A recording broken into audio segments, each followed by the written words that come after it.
Ukafiri wa wazi, jaza al-khuruj, inafaa. Ahlus sunna wazungumza maneno haya endapo kama kiongozi amedhihirisha ukafiri wa watu wa wazi, hakuna kuswali mji mzima, sitaki mtu aswali au haitakiwi jambo fulani, basi wakati huo anasema inajuzu watu kujitoa kwenye huo uongozi wake, bisharti, kwa sharti moja, alla tataratabu ala dhalika mafsada ma huwa a'zam, yasipatikane katika kujitoa kwao mafsada makubwa. Kuna bwana mimi naona maana mimi simuelewa kiongozi amesemaje, mimi bora nijitoe tu, ikawa kujitoa kwako mafsada kapatikana makubwa, kama baadhi ya nchi ambazo tunavyoona kwamba kulikuwa kuna mapungufu ambayo yalikuwa yamepatikana kweli, au ahlus sunna kwa upande fulani walikuwa wamebanwa katika hiyo miji, lakini wallahi ulama wa ahlus sunna wal jamaa kuweza kushikamana katika hii njia ya ahlus sunna wal jamaa ni neema kubwa, sababu wanawachuoni wake wanapimia mambo kwa maslahi.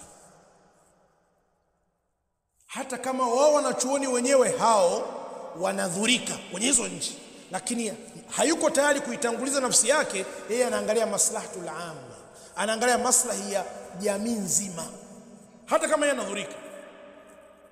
Angalia hao wanachuoni ambao walikuwa katika nchi ya Libya, walikuwa wana mazingira magumu kwa upande fulani, ahlus sunna wal jamaa,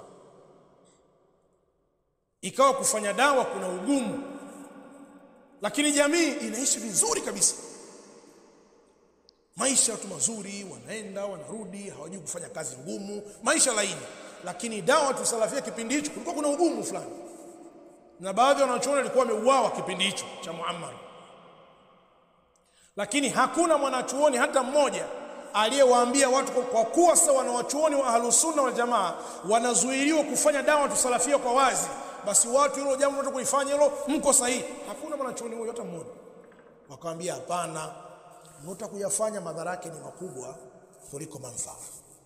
Watu wafanye subira, watu watulizane, kila kitu kitakaa sawa sawa. Kubwa tumuombe Allah subhanahu wa ta'ala atupatie hii amani yetu, endelee nayo. Lakini watu maneno kaingia kwa kutoka upande wa pili, na kwa kuwakumbatia wale wakina Salmanul Auda, wakina Aidhul Karni, wakina Muhammadul Arifi, ikawa watu wanaenda katika hizo nchi wanawahamasisha, hakuna msikubali, pambaneni aje.